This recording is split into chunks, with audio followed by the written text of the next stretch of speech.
साथियों नमस्कार, स्वागत है आपका हमारे YouTube channel study circle with BP में।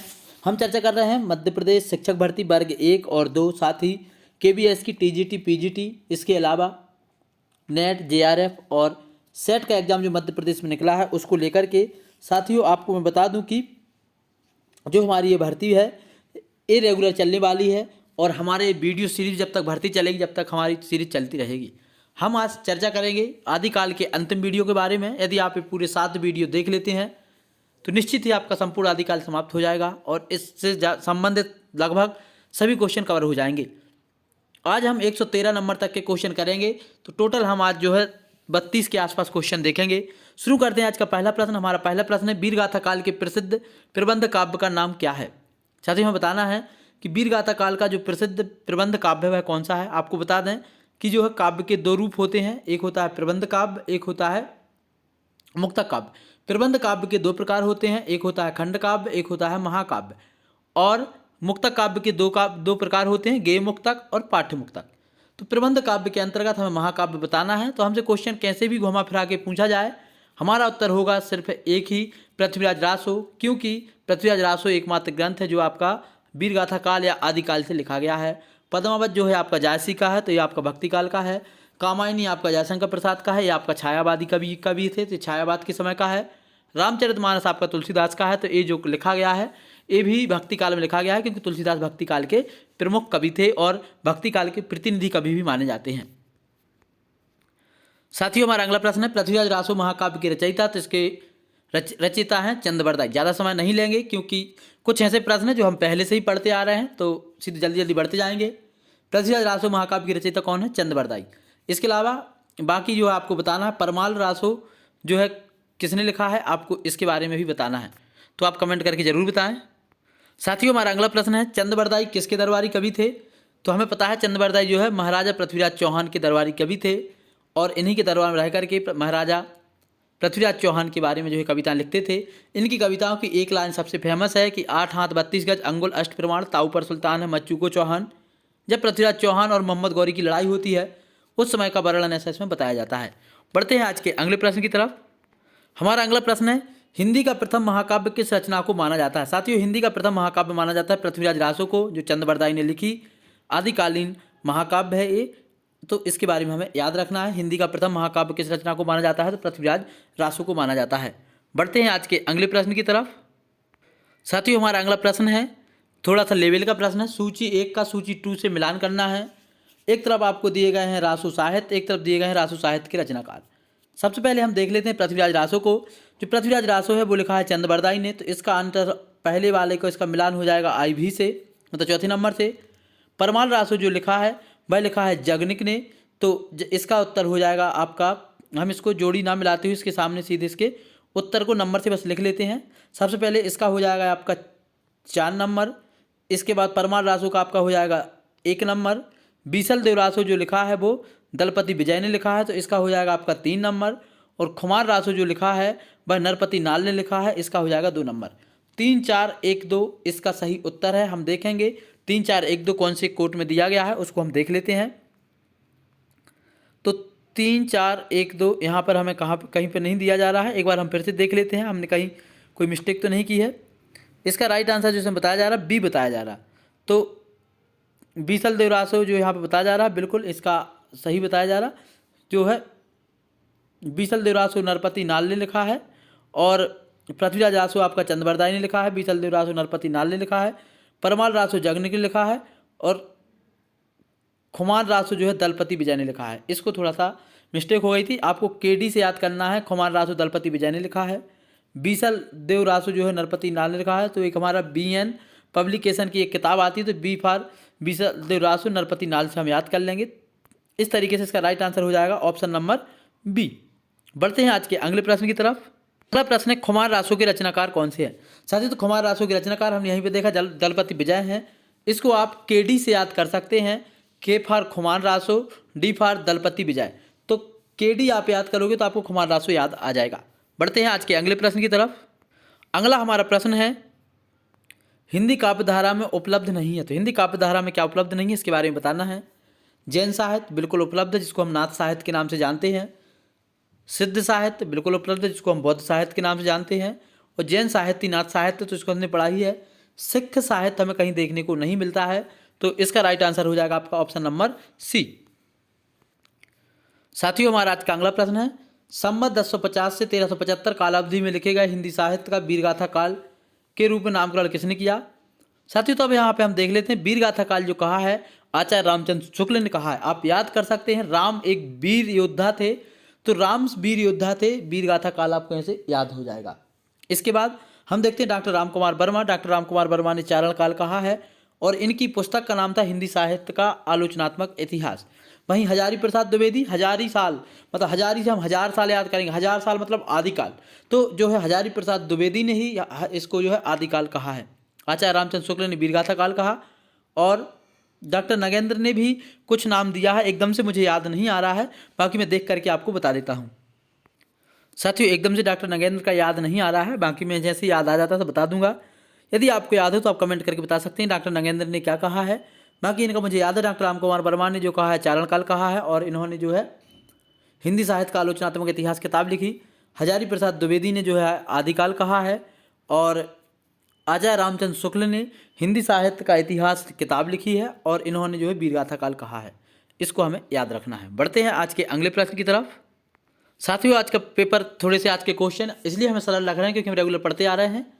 आचार्य रामचंद्र शुक्ल के अनुसार हिंदी साहित्य का आदिकाल की समय सीमा, तो हिंदी साहित्य के आदिकाल की समय सीमा जो है वो 1050 विक्रमी संवत से 1375 विक्रमी संवत तक है। यदि आपको इसी को ईसवी संवत में बदलना है तो आप विक्रमी संवत में से यदि 57 यदि घटा देते हैं तो आप जो है हिंदी साहित्य के या इतिहास के जो है आप ईसवी सन में पहुंच जाएंगे और यदि ईसवी सन में 57 जोड़ देते हैं तो आप विक्रमी संवत में पहुंच जाएंगे। तो हमारा राइट आंसर हो जाएगा विक्रमी संवत 1050 से 1375।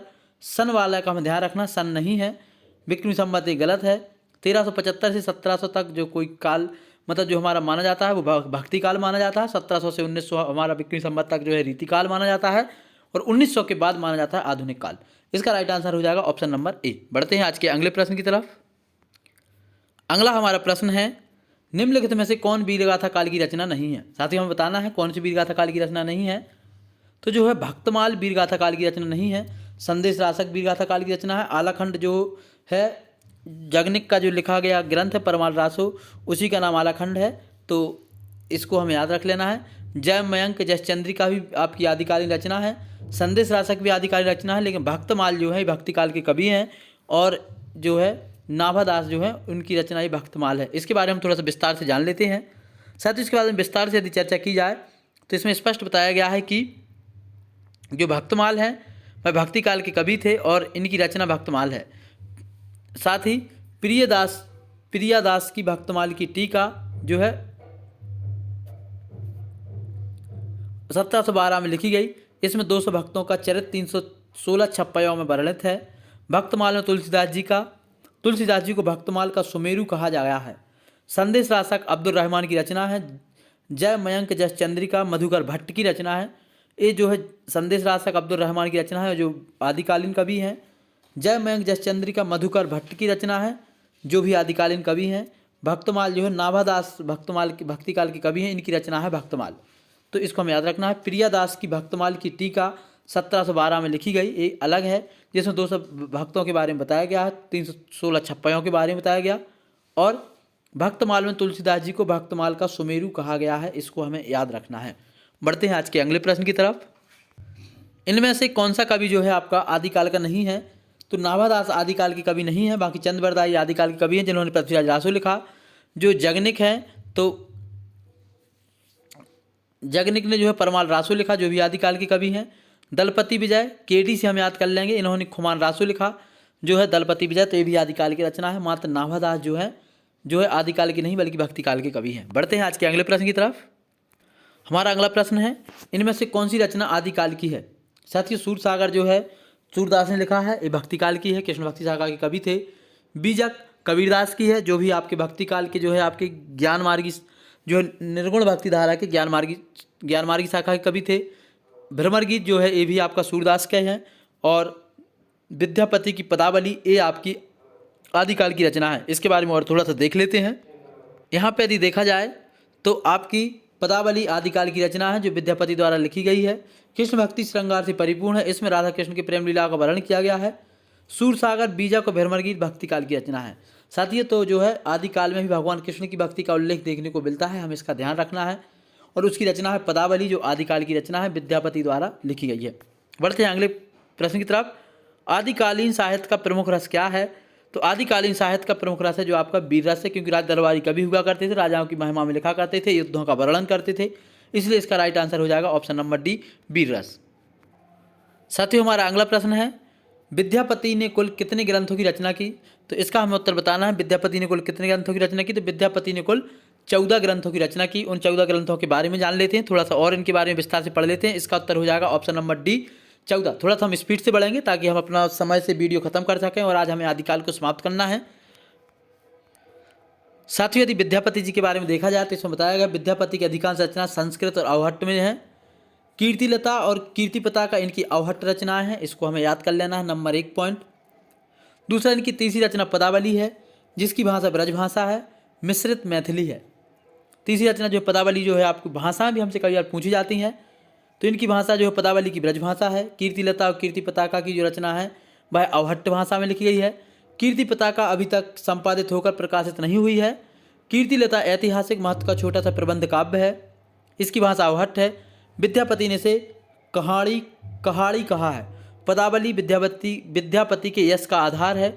इनकी अन्य रचना जो है, इन्होंने जो ग्रंथ लिखे हैं टोटल 14, उसमें अन्य रचनाओं में इनकी जो प्रमुख रचना है वह है भूपरिक्रमा, पुरुष परीक्षा, लिखनावली, शैव सर्वस्व सार, गंगा वाक्यावली, दान वाक्यावली, दुर्गा भक्ति तरंगिणी, विभाग सागर, वर्षकृत्य और गयापतन। गौरक्ष विजय इनका प्रसिद्ध नाटक है। इस प्रकार इनके टोटल ग्रंथों की संख्या 14 है। इस तरीके से हम इनको याद कर लेना है। यदि आप इसको याद करना चाहते हैं तो आप इसका स्क्रीनशॉट भी ले सकते हैं, आप अपने बात रख सकते हैं और बाद में आपके काम में आएगा। तो आप लोगों ने अब स्क्रीनशॉट ले लिया होगा। बढ़ते हैं आज के अगले प्रश्न की तरफ। अगला प्रश्न है, विद्यापति के पद किस भाषा के रचित हैं? तो अभी हमने पढ़ा है विद्यापति के जो है पद हैं जो वह मैथिली और आपकी ब्रज भाषा में लिखे गए हैं, जो है इसके बारे में हमें अभी हम पढ़ के आए हैं। तो इसका राइट आंसर हो जाएगा आपको ऑप्शन नंबर बी, मैथिली। बढ़ते हैं आज के अगले प्रश्न की तरफ।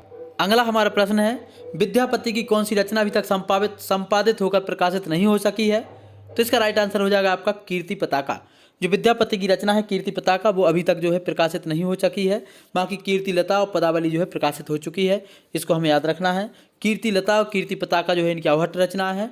पदावली जो है इनकी ब्रज और जो है आपकी ब्रज और मैथिली भाषा में लिखी गई है। बढ़ते हैं आज के अगले प्रश्न की तरफ। साथियों, हमारा अगला प्रश्न है, विद्यापति को इनमें से जो है किस रचना के आधार पर मैथिल कोकिल कहा जाता है? साथियों, मैथिल कोकिल जो है इनको कहा जाता है, जो विद्यापति जी को पदावली के आधार पर कहा जाता है। विद्यापति लेखक का नाम है, पदावली इनकी रचना का नाम है, जो आपकी ब्रज और मैथिल भाषा में लिखी गई है। इसी के आधार पर इनको जो है मैथिल कोकिल कहा जाता है। कीर्तिलता और कीर्तिपताका आपकी जो 2 रचनाएं हैं, इनकी ये दोनों रचनाएं अवहट्ट भाषा में लिखी गई हैं। बढ़ते हैं आज के अगले प्रश्न की तरफ। इस प्रश्न का हमारा राइट उत्तर हो जाएगा, इस प्रश्न का जो हमारा राइट उत्तर है वह है आपका पदावली। पदावली के आधार पर विद्यापति को जो है मैथिल कोकिल के नाम से जाना जाता है। बढ़ते हैं आज के अगले प्रश्न की तरफ। साथियों, हमारा अगला प्रश्न है, देसिन बैना सबजन मिठा, यह प्रसिद्ध उक्ति किसकी है? तो यह प्रसिद्ध उक्ति जो है विद्यापति की है। साथियों, बाजू में एक जगह संगीत चल रहा है, उसकी थोड़ी सी माइक की आपके वीडियो में आवाज़ आ सकती है, थोड़ा सा आप भी मैनेज करें, थोड़ा सा मैं भी मैनेज कर रहा हूँ। तो इसका राइट आंसर है आपका विद्यापति। इस लाइन का अर्थ है कि देश के व्यक्ति को अपने देश की भाषा मीठी लगती है। इससे संबंधित पूरा तथ्य क्या है, इसको हम देख लेते हैं। प्रस्तुत उक्ति जो है विद्यापति की है, जिसका अर्थ है अपना देश और अपनी भाषा सबको मीठी लगती है। यह जानकर मैंने इसकी रचना की है। कवि कोकिल विद्यापति का पूरा नाम विद्यापति ठाकुर था, ये भी आप याद कर लें। बढ़ते हैं आज के अगले प्रश्न की तरफ। अगला हमारा प्रश्न है, इनमें से कौन सा कवि जो है अभिनव जयदेव की उपाधि के नाम से विभूषित हुआ? इसका हमें राइट आंसर बताना है। तो अभिनव जयदेव की उपाधि से भी जो विभूषित हुए वह हुए आपके विद्यापति। विद्यापति संबंधित हमें महत्वपूर्ण याद रखना है। विद्यापति आदिकाल के कवि हैं। इन्होंने कृष्ण भक्ति शाखा से कृष्ण भक्ति की भी एक कविता लिखी है, पदावली, और इनको जो पदावली के आधार पर ही मैथिल कोकिल कहा जाता है, जिसकी भाषा ब्रज भाषा है और मैथिल भाषा है। इसके अलावा इनको अभिनव जयदेव भी कहा जाता है विद्यापति के आधार पर। इसके अलावा इनकी 2 रचना कीर्तिलता और कीर्तिपताका जो अवहट्ट भाषा में लिखी गई हैं। बढ़ते हैं आज के अगले प्रश्न की तरफ। साथियों, हमारा अगला प्रश्न है, निम्नलिखित में से कौन सा नाम नाथपंथी साधकों में शामिल नहीं है। साथियों, 2 तरीके का साहित्य आदिकाल में, मतलब टोटल तो 6-7 तरीके का साहित्य लिखा गया। सबसे पहले नंबर पर आशु साहित्य, इसके बाद नाथ साहित्य, सिद्ध साहित्य, लौकिक साहित्य, गद्य साहित्य जो लिखा गया है। इस तरीके से 6-7 प्रकार का साहित्य लिखा गया। लेकिन उसमें यदि हम बात करें जो है नाथ साहित्य की और सिद्ध साहित्य की, सिद्ध साहित्य में जितने भी साहित्यकार हुए हैं उनके नाम के पीछे पा जरूर लगा मिलता है। जैसे यहाँ पे लिखा है कड़हप्पा, तो जो है ये सिद्ध साहित्य के कवि हैं जो बौद्ध धर्म से रिलेटेड है। बौद्ध धर्म की महायान शाखा, जिसको वज्रयान शाखा भी कहते हैं, उन्होंने इसको लिखा है। तो इसलिए जो है नाथ साहित्य से संबंधित नहीं है। बाकी सभी के सभी जो है नाथ साहित्य से संबंधित है। बढ़ते हैं आज के अगले प्रश्न की तरफ। इसका उत्तर है ऑप्शन नंबर सी। अगला हमारा प्रश्न है, निम्नलिखित में से किसका संबंध जो है सिद्ध साहित्य से नहीं है। साथियों, तो हमने अभी देखा सिद्ध साहित्य जितने हैं सबके नाम के पीछे पा लगा है। तो सरहप्पा, सबरपा, ये जो है कुकिरिप्पा लिखा है, कुकिरिया नहीं लिखा है, मिस्ड प्रिंट है कुकिरिप्पा। तो ये तीनों जो है आपके सिद्ध साहित्य के हैं और गोपीचंद जो है आपके जो नाथ साहित्य के हैं। बढ़ते हैं आज के अगले प्रश्न की तरफ। इसका प्रश्न का राइट उत्तर हो जाएगा गोपीचंद, जो कि सिद्ध साहित्य से संबंधित नहीं है। काफ़ी महत्वपूर्ण प्रश्न आया है, नाथ पंथ के प्रणेता कौन है। साथियों, नाथ पंथ के प्रणेता जो है वह आदिनाथ हैं। इसका ऑप्शन नंबर ए आपका राइट आंसर हो जाएगा। थोड़ा सा स्पीड से बढ़ते हैं और इसके बारे में थोड़ा सा और जान लेते हैं आदिनाथ के बारे में, जो इसमें पूरा संपूर्ण डिटेल्स के बारे में इसमें बताया गया है। इसको हम देखते हैं तो देखिए इसमें क्या बताया गया है कि नाथ के प्रणेता आदिनाथ थे। नाथ पंथ के यौगिक क्रियाओं के उद्धार के लिए नाथ संप्रदाय का उदय हुआ था। नाथ संप्रदाय के संस्थापक भी आदिनाथ को भगवान शंकर का अवतार माना जाता है। इस संप्रदाय में 9 नाथ हुए हैं, जिसमें सबसे पहला नाम गोरक्षनाथ, ज्वालेंद्रनाथ, कारणनाथ, गहनीनाथ, चरपटनाथ, रेवणनाथ, नागनाथ, भरतनाथ, गोपीचंद्रनाथ मुख्य रूप से हैं। 1 2 3 4 5 6 7 8 9 ये 9 जो है नाथ साहित्य हुए हैं। नाथ साहित्य का जो है प्रवर्तक माना जाता है, संस्थापक माना जाता है आदिनाथ को। बाकी गोरखनाथ, ज्वालिनाथ, कारकनाथ, गहननाथ, चरपटनाथ, रेवणनाथ, नागनाथ, भारतनाथ, गोपीचंद्रनाथ जो है प्रमुख नाथ साहित्यकार हैं। नाथ साहित्यों की संख्या कितनी है? 9। साथियों, आपको मैं बता दूं, सिद्ध साहित्य जो हुए हैं तो टोटल सिद्धों की संख्या जो मानी जाती है वह आपको कमेंट करके बतानी है कितनी मानी जाती है, हमें ज़रूर बताएं। अगला हमारा प्रश्न है, गोरखनाथ के गुरु का नाम बताएं। साथियों, गोरखनाथ के गुरु का नाम है मत्स्येंद्रनाथ। मत्स्येंद्रनाथ जो है गोरखनाथ के गुरु थे और ये नवोदय विद्यालय प्रवक्ता परीक्षा में क्वेश्चन पूछा जा चुका है, तो काफ़ी महत्वपूर्ण है गोरखनाथ के गुरु मत्स्येंद्रनाथ। बढ़ते हैं आज के अगले प्रश्न की तरफ। हमारा आज का अगला प्रश्न है, नाथ संप्रदाय में हठ योग का अर्थ क्या है। नाथ संप्रदाय में हठ योग का अर्थ है, हा का अर्थ है सूर्य और ठा का अर्थ है चंद्र। दोनों का इसमें योग के बारे में बताया गया है, इसलिए नाथ संप्रदाय को हठ योग कहा जाता है। हा का अर्थ है सूर्य से, ठा का अर्थ है चंद्र से, इसलिए इसका राइट आंसर हो जाएगा ऑप्शन नंबर डी। इसको एक बार और हम अच्छे से पढ़ लेते हैं, क्या इसके बारे में विस्तार से बताया गया है। गोरखनाथ में हठ योग का उपदेश दिया। हठ योगियों ने के सिद्ध सामंत पद्धति ग्रंथ के अनुसार हा का अर्थ सूर्य, ठा का अर्थ चंद्र है। दोनों को योग को हठ योग कहते हैं। गोरखनाथ ने ही 60 चक्रों वाला योग मार्ग हिंदी साहित्य में चलाया था, तो ये भी हम याद रख लेना है। गोरखनाथ ने 60 चक्रों का योग मार्ग जो है हिंदी साहित्य में चलाया था। बढ़ते हैं आज के अगले प्रश्न की तरफ। सिद्धों की साधना में शून्य का पूरक तत्व था, तो इसका right answer option number A है वज्र। सिद्धों की साधना में शून्य का पूरक तत्व क्या था? वज्र, इसलिए इसको वज्रयान भी कहा जाता है। सिद्ध साहित्य को जो बौद्ध धर्म की 2 शाखाएं हुई थी, हीनयान और महायान, तो महायान शाखा द्वारा चलाया गया था, उसी को वज्रयान भी कहते हैं। साथियों, हमारा अगला प्रश्न है, सिद्ध कवियों द्वारा प्रयुक्त भाषा को क्या कहा जाता है। दोस्तों, सिद्ध कवियों द्वारा प्रयुक्त भाषा को कहा जाता है संधा। इसका राइट उत्तर आपका ऑप्शन नंबर डी है। इसके बारे में थोड़ा सा और जान लेते हैं। सिद्ध कवियों द्वारा प्रयुक्त भाषा को संधा या साध्या कहा। इन्होंने संधा भाषा शैली में रचनाएं की हैं। संधा भाषा वस्तुतः अनुभूतियों का संकेत कराने वाली प्रतीक भाषा है। इसका उपयोग नाथों ने भी किया है, तो इसको हम याद कर लेना है। और आज का हमारा अंतिम प्रश्न है, निम्नलिखित में से सिद्ध साहित्य के विषय में कौन सा कथन जो है सत्य नहीं है। सिद्ध साहित्य का झुकाव जो है आपका सहजयान शाखा की ओर है। सिद्ध साहित्य के प्रथम कवि सहरपा हैं, ये बिल्कुल सही है। सिद्ध साहित्य की रचना 4 पदों तथा दोहों में हुई। सिद्ध साहित्य का प्रणयन पिंगल भाषा में है। साथियों, डिंगल और पिंगल भाषा का जो उपयोग हुआ है वो सिद्ध साहित्य में नहीं बल्कि रासु साहित्य में हुआ है। तो हम मान सकते हैं कि तीनों के तीन सही हैं। सिद्ध साहित्य का झुकाव सहजयान की तरफ है, सहज साधना की तरफ है। इसके प्रथम कवि सारपा भी हैं और सिद्ध साहित्य की रचना चर्या पदों तथा दोहों में हुई है, लेकिन डिंगल और पिंगल शैली का प्रयोग नहीं हुआ है। डिंगल और पिंगल शैली का प्रयोग जो हुआ है आपका रासो साहित्य में हुआ है। इस तरीके से हमने 113 क्वेश्चन कंप्लीट कर लिए। तो ऐसे हमने पूरे क्वेश्चन देख लिए हैं और अब देखिए हमारा अगला काल लगने वाला है भक्ति काल। भक्ति काल के बारे में हम कल से देखेंगे, भक्ति काल से संबंधित महत्वपूर्ण प्रश्न। और आज ही हमारा ये वीडियो सेशन जो है आदिकाल का समाप्त होता है। 7 से 8 वीडियो आपके टोटल हैं, 20 मिनट से ज़्यादा कोई वीडियो नहीं है। यदि आप इसको डबल स्पीड में भी देखते हैं तो आप 10 मिनट में एक वीडियो देख सकते हैं। तो आप 1.5 घंटे में पूरा आदिकाल पढ़ सकते हैं, रिवाइज कर सकते हैं, रेगुलर देख सकते हैं। तो ये काफ़ी महत्वपूर्ण है आपके लिए। कल से हम भक्ति काल के बारे में पढ़ेंगे। आप लोग भी भक्ति काल के बारे में पढ़ के आएँ। आचार्य रामचंद्र शुक्ल के अनुसार भक्ति काल का समय जो माना जाता है वह जो है आपका आदिकाल के बाद, जो आदिकाल का 1050 से 1375 और 1375 से लेकर के 1700 तक माना जाता है आपका भक्ति काल का समय। इसको पूर्व मध्यकाल के नाम से भी जाना जाता है। तो कल इसी के बारे में चर्चा करेंगे। आज की इस वीडियो में इतना ही। जय हिंद। यदि आपको वीडियो पसंद आए तो इसको लाइक कर लें, हमारे चैनल को सब्सक्राइब कर लें। जय हिंद।